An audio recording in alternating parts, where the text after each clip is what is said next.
I'm going to record.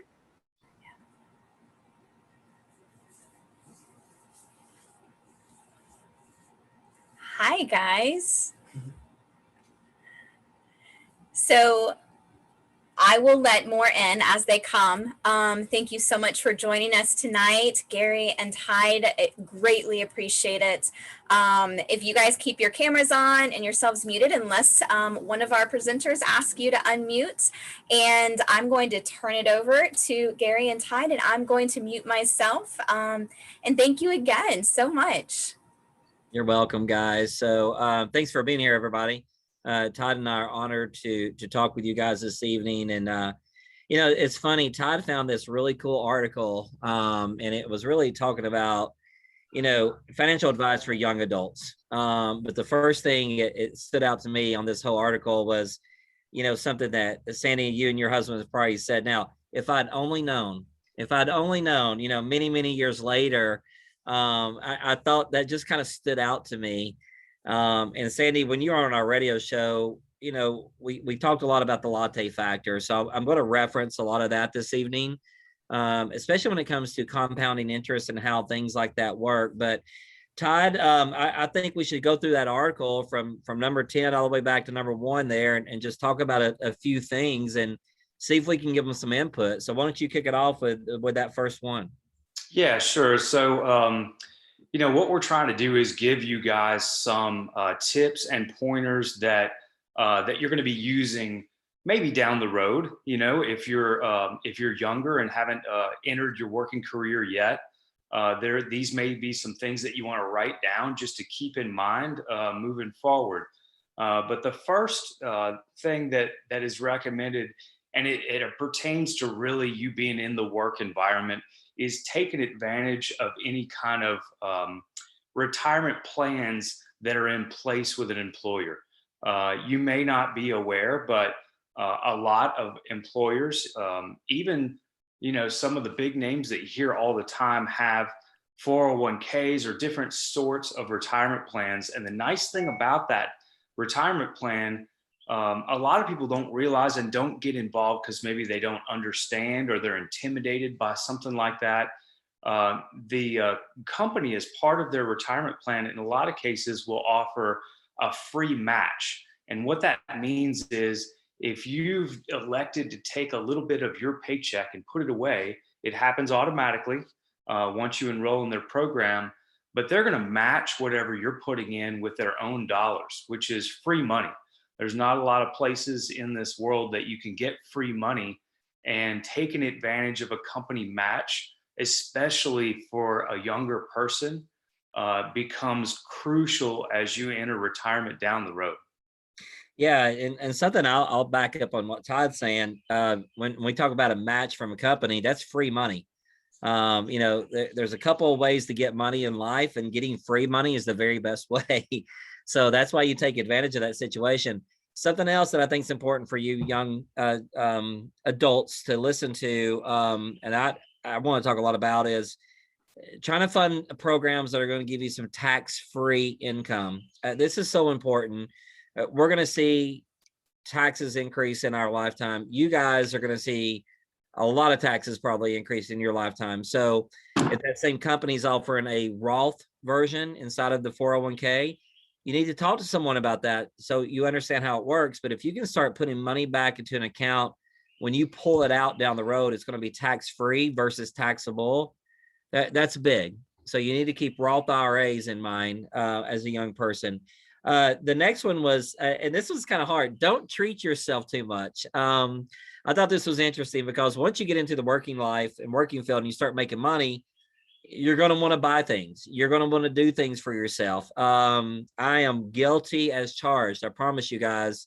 And you know, the neat thing you can take away from that is if you want this big trip, you want to take this big trip, if you start saving for it and you're able to pay for that trip versus putting it on credit cards, which is, you know, our next segment, you know, yeah, you could take this big trip for $5,000.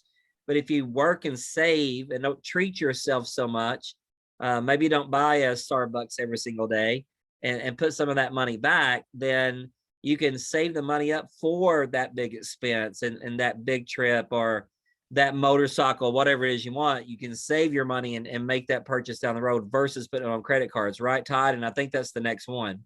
Yeah, the takeaway from that is really just try to avoid, the frivolous things. Not that you're not going to do that every now and then, but you'll really appreciate saving up for something and using an experience that you'll remember rather than, like Garry mentioned, buying an expensive Starbucks coffee or something like that with it. The next is credit cards, and we probably could have spent the whole time talking about credit cards. Yeah.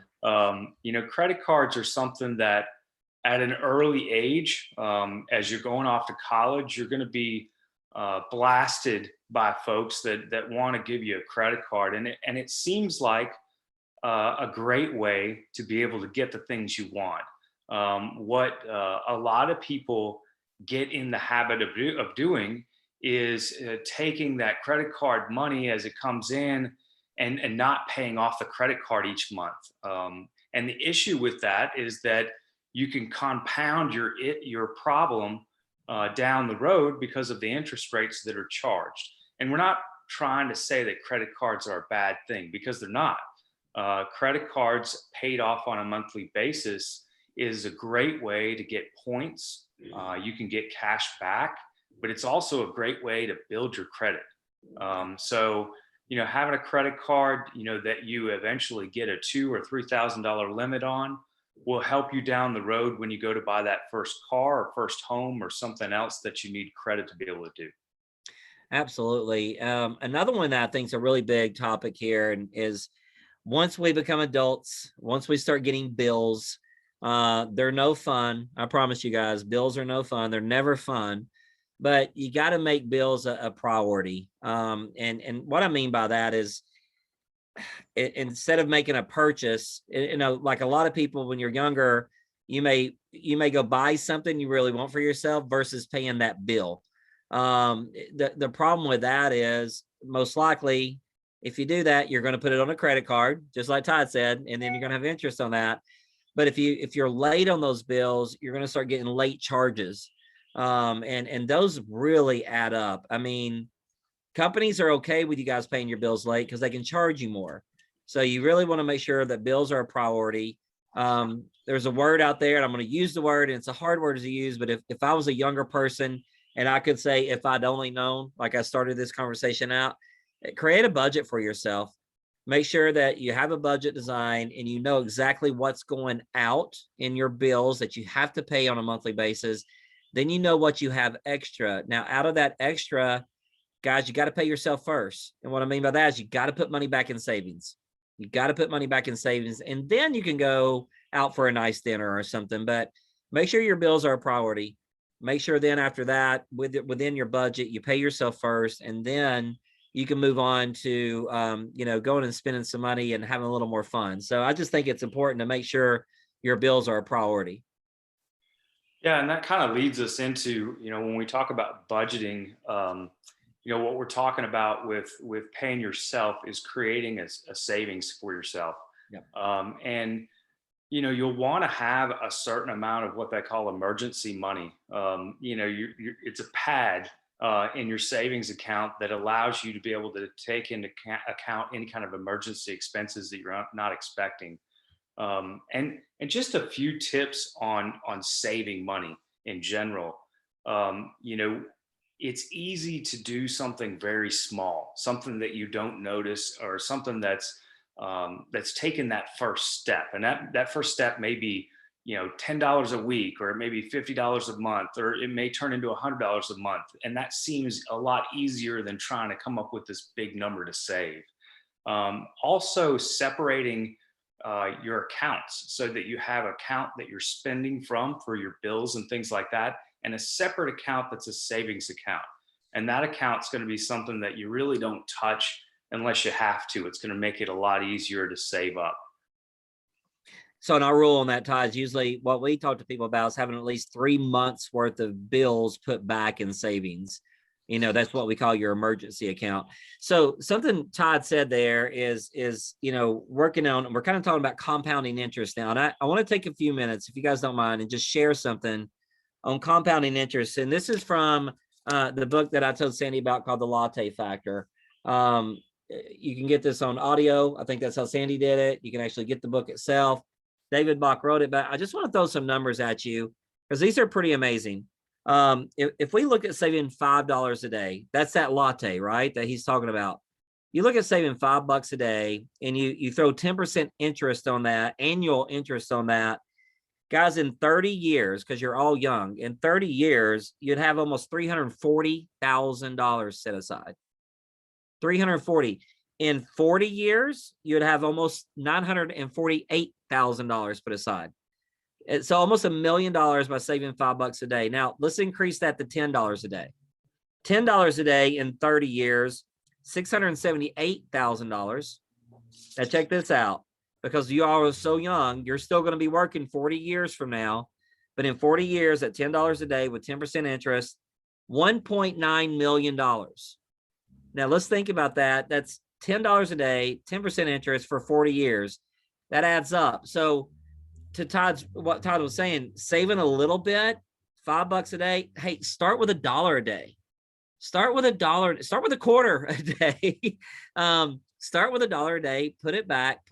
Once you get a couple of dollars saved up, you can then put it into an account that's going to gain some interest. And then the magic can happen after that. So I think it's really cool. And this is a great reference of a book to look at. Something else when you get a little bit older to not forget about is life insurance. Now, you guys are all young. You're not worried about dying right now, leaving money to somebody. But here's the neat thing about life insurance I want to explain to you. Life insurance can be an investment vehicle for you as well. So if you do the right type of life insurance, you can put money into the account and you can accrue interest. Like I was just talking about in this book, you can accrue compounding interest inside the life insurance policy. And later down the road, later in life, you can pull that money out tax-free, just like you would a Roth IRA. So don't forget about life insurance. Even if you're single, you're not married, you don't have children, you can take advantage of a life insurance policy to gain some income down the road that'll be tax-free for you. So I think that's a great tip for you guys to know too. Yeah, and another thing to think about life insurance, I know when I was younger and when people mentioned life insurance, I immediately thought of, it's morbid, right? I mean, you're talking about, something that pays out if you die. But a better way to look at it is protection. And what you're doing in the case that maybe you're married or you have somebody that you care about, if you've created some debt when you buy a car or you have maybe a large credit card debt or something like that, having a life insurance plan in place allows them to have that covered so that they're not having to be concerned with that debt if something were to happen to you. So it's just something that's smart to do as part of a financial plan that can keep you a little less stressed moving forward. Another way to save some money, and we do this all the time, my wife is a great cook, is actually learning to cook for yourself. It sounds like something so small and so easy, but anybody that goes out to eat on a regular basis knows that it's expensive. And it doesn't matter where you're going, you're going to spend quite a bit of money to eat out. You're not only going to probably eat a little healthier at home, but it's also going to save you money when you're doing that. Yeah, that's something. And for you guys that don't know me, I mean, Rhonda and I have been married for just over 10 years now. And Rhonda has got me so used to taking my food to work with me. I was that guy that ate lunch out every single day. And so now I take my, I pack my lunch, let's say that. I take my little lunch box to work every day. I can afford to go out and eat lunch every day. But one, I enjoy it because the food's actually better and it's a lot better for me. In that article that Todd found, it said it's better for your budget and better for your waistline. So a lot of great things come out of learning how to cook your own food. Here's another tip, and this is something I think is important, and I think it's always look for the lower price. Most prices in most stores, I mean, there might be some negotiation there, a little wiggle room to get the price lower, but you might be able to find an item at Dillard's, that's $40, and you might be able to find it online through the same company having a discount with 25% coupon. I think you can shop a little smarter. That's something else I've learned from my wife very well. You can actually cut coupons. We don't do a lot of coupons, but like CVS, when you buy something at CVS, you get so many coupons, it's unreal. And you can go in there the next time you spend $20, you get, $10 off or something. I mean, coupons really add up, but always be looking for the lower price, especially when you're shopping for bigger items like a car. You really got to do your homework. Even when it comes to travel, Todd and I have some friends, Hunter and Amanda. They find the absolute best deals I've ever seen in anybody in my life when it comes to traveling. But they do their research. They take the time to do that, and they save thousands of dollars by doing it. So always look for the lower price. I think that's smart. Yep. And I think that the next one on our list is probably another one that's pretty important, and it's tuning out the financial noise. And if you've ever been interested in finances in general, and maybe you flipped on a channel where they're talking about money, it can create a lot of panic and anxiety because they're always talking about the ebbs and flows in the market, and they're trying to make it as interesting as possible because that's how they get viewers, right? But the reality is that most people's retirement planning and most people's financial plans are based on a long term, and those ebbs and flows that you see are important. But they're not necessarily something to be concerned with on a daily basis. So it can be a distraction. It can be something that causes you to make irrational decisions. And it's good really to tune it out. I know, like with a company sponsored retirement plan, a lot of people want to go in there and they want to look at it every day and see how it's doing. But the best thing really to do is look at it more as something that you're going to depend on in the future. And not something that's going to necessarily be affected dramatically by the ebbs and flows of the market. Yeah, that financial noise gets really loud. So that's what Todd's talking about. I think this last step that we have for you guys is probably the most important one, and that's the never stop learning about money. Money is great, and money can be great, but money can also be very evil and cause a lot of issues. So there are so many avenues, especially people our age, people older than us, and exactly people you're young. The more you guys can learn about money now, you're going to be so far ahead of the game down the road. It's absolutely amazing. I mean, you got moneywise.com. You got so many books out there, like the Latte Factor that I was telling you about. You've got YouTube videos. There's so many great podcasts out there. My wife and I are huge podcast fans. So I love to listen even to other financial advisors like Tyde and I like to see what they're doing, see what they're saying. So I think it's so important to never stop learning about money. Set some time aside every day. And I don't care if it's 15 minutes, and just try to catch up on something. It's never too early to start learning about stocks and options. See how those things work. See how the market works. See how risky things are. I mean, start learning now, and then you're going to be, a lot further ahead of the game than a lot of other people would be. So it's really, really cool to always keep learning.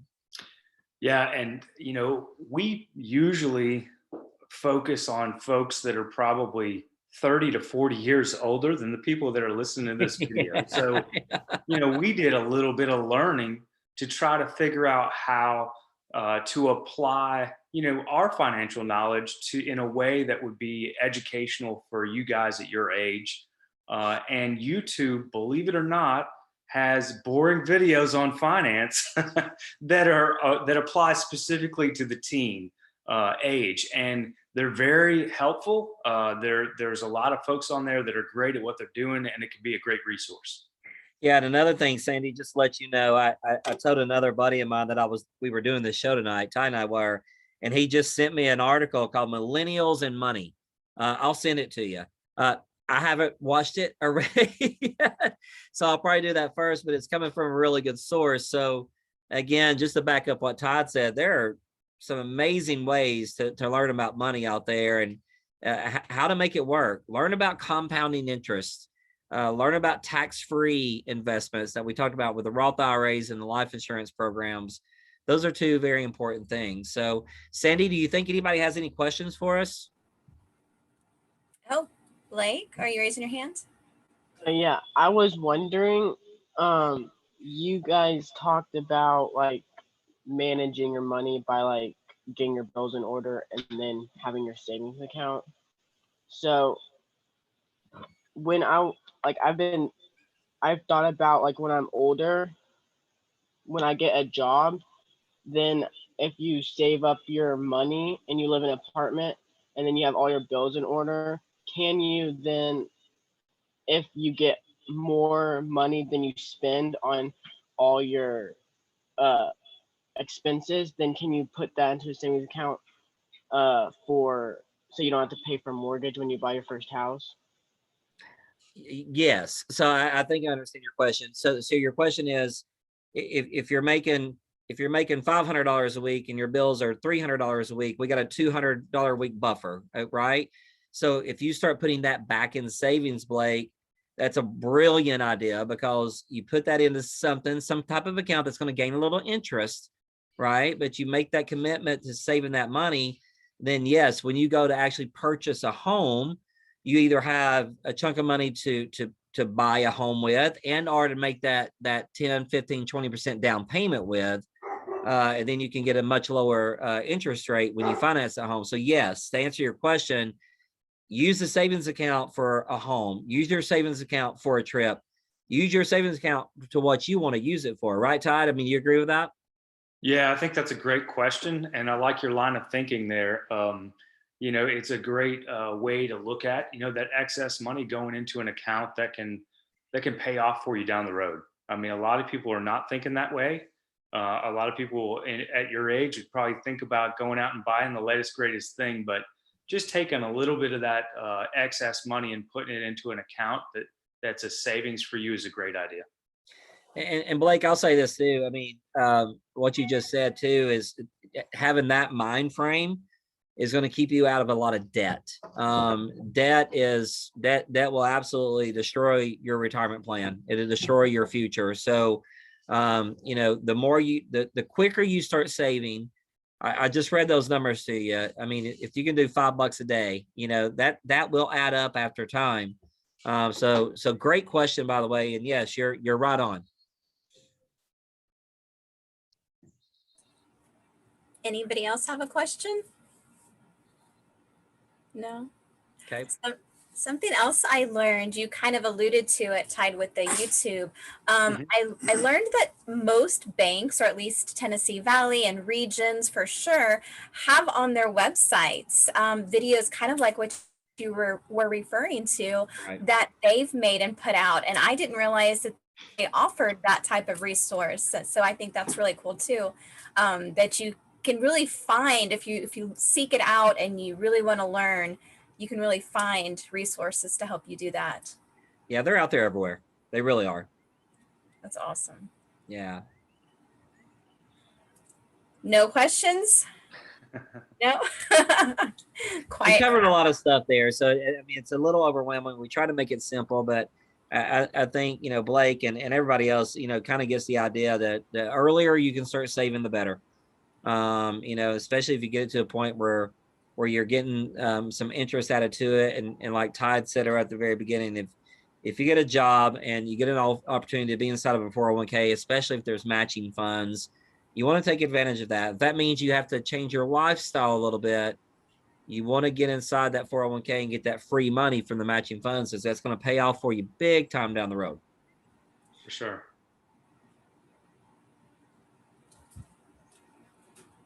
Awesome. Well, I saw a few of them taking notes. So yeah, good. Hey, so Sandy, if they come to you with any questions, shoot us an email. Okay. Todd and I'll be happy to answer the questions as best we can. I mean, this is awesome. I love it, and we'll do all we can to help you guys out. Yeah. Awesome. Thank you guys for having us on. We're glad to be able Absolutely. to do it. Thank you so much for your time and for doing this for us. We greatly appreciate it. And if there are no more questions, I'll go ahead and let everyone go, and you can enjoy. It's obviously a beautiful day I see behind Garry. Yeah. So go enjoy the rest of it. All right. Thank you Thanks, again. guys.